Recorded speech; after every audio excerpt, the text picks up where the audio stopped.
Hey, so it's early in the morning. I'm getting ready for work, and I just wanted to hop on, say a few little things. Like, my braids came out really good today.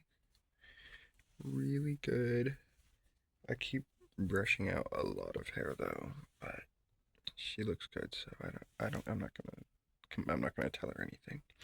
She's doing good. But I just wanted to hop on and talk about the elderly and how much I love them.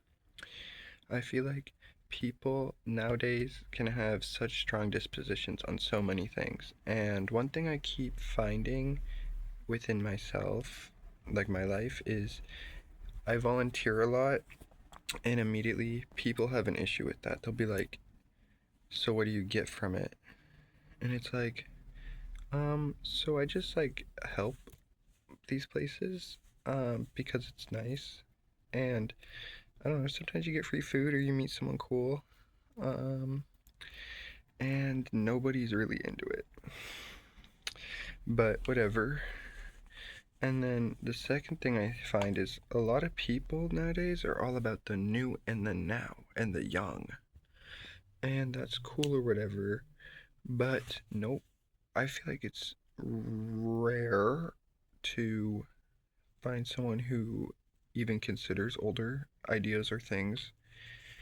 And I feel like it's even rarer to have someone who's passionate about those things and like investing their time and stuff.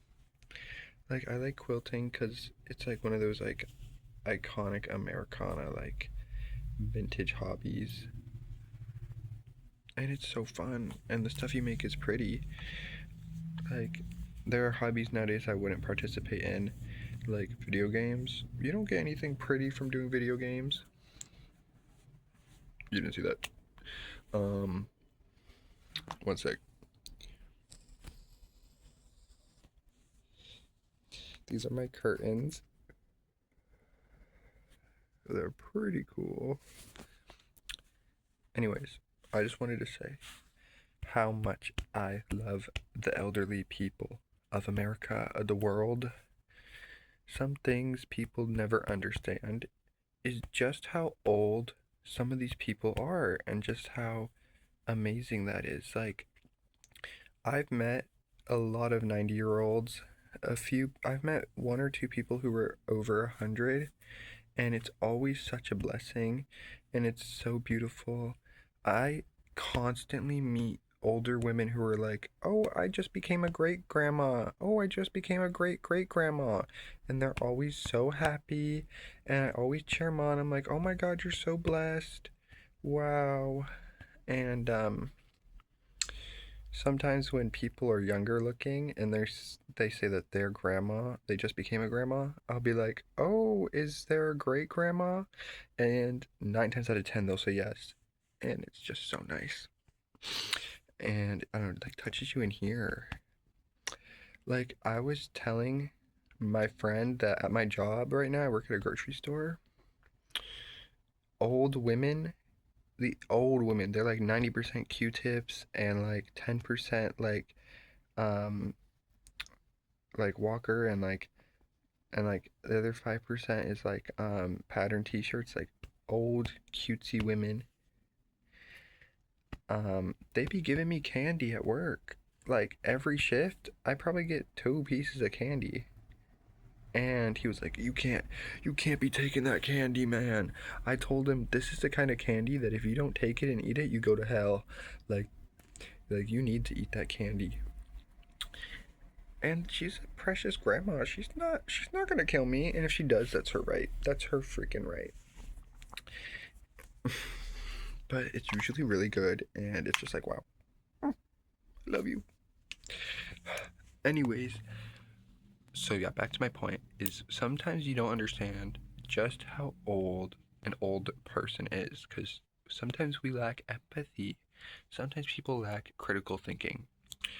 If you meet a woman or a man who says he's 98, 96, bop, I don't think you understand just how old that is.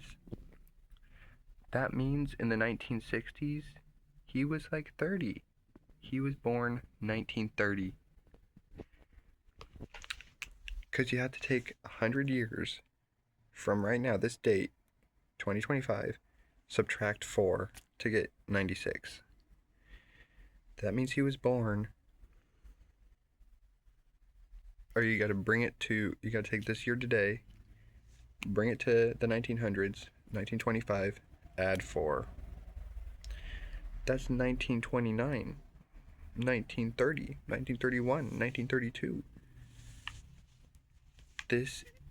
These older people are gems, treasures of society, and I do not stand for everyone disrespecting them all the time and just giving them like some loose wind. Mm-mm.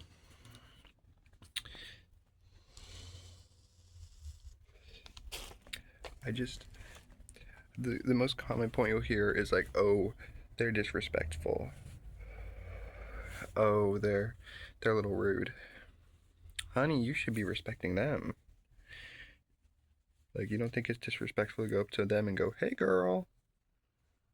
It's ma'am, miss, sir. And usually when you treat them like that, they are gems. Gems. And you can laugh and giggle with them. And sometimes you'll get a good story. Like one time this woman said for 40 years she worked. She was I was loading up the bags and I was like, "Hey." Her son was with her. And I was like, "Hey, don't let your mom pick." She was doing all the bagging and putting stuff in bags, and or I was doing the bagging. She was doing all the bringing them to the carts and stuff. This is big heavy stuff. I was like, "Hey man, so this one's going to be too heavy. You should it's like all canned goods. Like, can you please take this one for her?" Cuz they had a full cart. And when you have a full cart, you can't, so with older people, sometimes you like put less in the bags so that they're able to manage and be self-sufficient, right? This was like an over full cart. You can't do it with a cart like that. You have to have full bags. Otherwise, you're going to need 2 carts. And she had a son with her, so I was like, all these cans are going in one bag, and this is your job to take this bag, dude. This is like 40 pounds of cans because your asses want to eat these 40 pounds of cans and everything else that's in that cart. Dude, you have to take this bag. That's the moral of what I said, but it's very simple. I was like, "Oh, can you take this bag? It's too heavy." And he was laughing. He was like, "I'm not gonna take it. That's her working out. That keeps her active." And I was like, "No, no, no. You really need to take this bag." So he takes the bag. And then the old woman goes, "I'm strong as a." I don't remember what she said, but she was like, "I worked for 40 years at the Dole pineapple juice canning plant. I can handle some cans." And then we were all laughing, and she was like, "Yeah, don't you disrespect me." Oh my god, she was really nice. And then we kind of talked about the rain and stuff, and she talked about her garden. Oh, it was so funny. But yeah,